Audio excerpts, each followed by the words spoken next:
Hello, my YouTube friends. I get more questions about audio problems than any other thing in OBS. Today, I want to walk you through how to connect all the different types of audio sources to your live stream, microphones, games, and browser audio, and more. Plus, how to adjust them for the best quality. So let's get to it.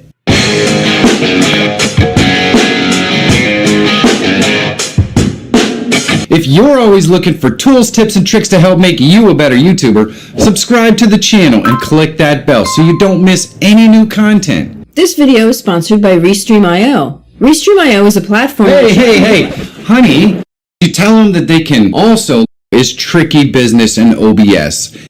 I like this setup much better because I know there isn't any audio.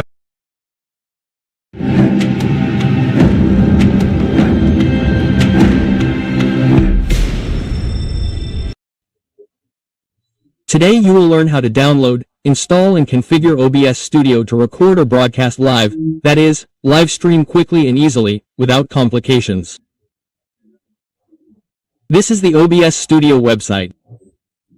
When you download it, it will offer the most current version. This tutorial will work for any version. To download, you will click here on the version you want, for example, Windows, Mac or Linux. In my case, this will be 8 because version 29 is very similar. And if that happens to you, no problem, just install the zip version. And how are you going to do that? You'll double click. That's it installed.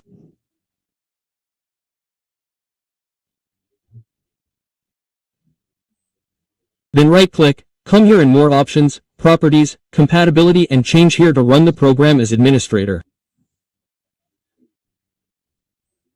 This will avoid a lot of errors. So do it like this here. Apply.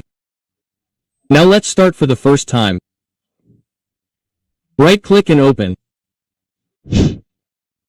If you have any difficulties and want me to do the installation and configuration service for you, I provide this consulting service, where I remotely access your computer and do all the configuration for you. This video here will have all the steps, but if you don't have time or don't want to do it or want me to do it professionally, contact me. Contact here in the description, contact there on the screen. Send me a message on Instagram at abrigo76 and there you will receive an automatic message with all the consulting data, including my WhatsApp. So let's continue here.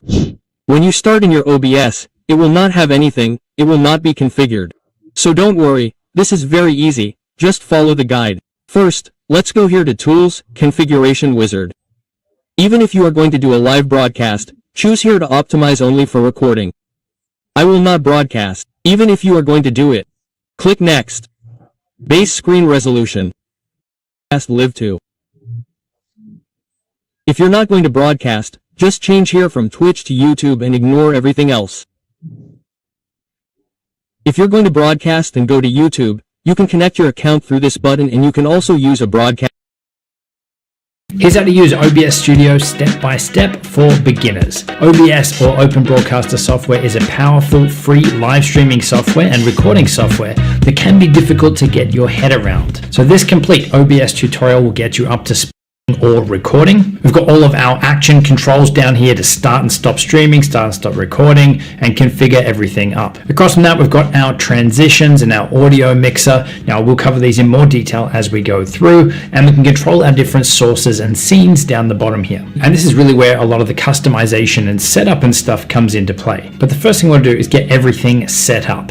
So I want to come down here to settings. Now, because OBS is a pretty advanced tool, there's a lot in here. I'm going to run you through the fundamentals, the things that you need to configure up. But I would suggest for those of you, especially if you're feeling a little bit more advanced or you want to really geek out with this stuff, I would suggest that you click through, see what options you have access to in here. And then at some point, you can start to experiment with those things. But the first thing I want to do in here is come over to video and let's set up our project size here, which they call it here our canvas size. So right now I'm set to 3840 by 2160. So 4K, and it's saying here that this is a 16:9, so widescreen aspect ratio. We can customize this up. So if we wanted to switch from 4K to 1080, then we can pick here 1920 by 1080, and you can see that we've still kept that aspect ratio here of 16:9. If we wanted to instead go live in portrait or record a portrait video, we could flip this. So we could go 1080 by 1920. And we've now got 9 by 16 as our aspect ratio, so portrait. But I'm going to switch this back here to widescreen. And so we've got our base canvas resolution, which is the actual project file here that we're going to be working with, essentially. And then we've got our output, so the quality that we're going to be live streaming or recording. And they don't need to match. You could do a 4K resolution, a higher quality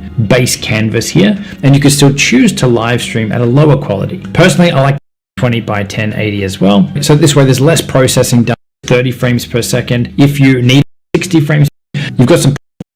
So when I come over here to output, we can then, again, if you're more advanced, you want to switch to advanced option, you can see it unlocks a lot more control in here. But I'm going to leave this here as simple. But the main settings you want to look at then on this page is, are we going to be live streaming? Are we going to be recording? Are we going to be doing both streaming and recording at the same time? And let's lock down the quality and the settings specific to that task. So in regards to streaming, the main one we want to look at here is our video bitrate. So the quality of that 1080p stream that we've selected. Now this is something that you can do a quick Google search to work out what the best bitrate is for the platform you're going to be streaming to. But as a general rule, the higher the bitrate, the better the quality. There is a point of diminishing returns, but this is also going to be capped by your internet speed as well. So given that I've got decent internet here, I'm going to bump this up. I would recommend something like 5,000 or 5 megabits per second if your internet can handle it. But obviously we can go much, much higher as well. The default settings here for a lot of this stuff is going to be great for most people, again, unless you want to geek out or are you after something specific. So if you are going to be live streaming and you want really high quality music, then you can obviously bump up the audio bitrate or the quality of the audio here too. Moving down here under recording though, this is where we can choose where our file is going to be saved, our video recording. We can then customize up the quality. So we're going to keep it the same as what we've just set for streaming up here, in which case this setting is fine, or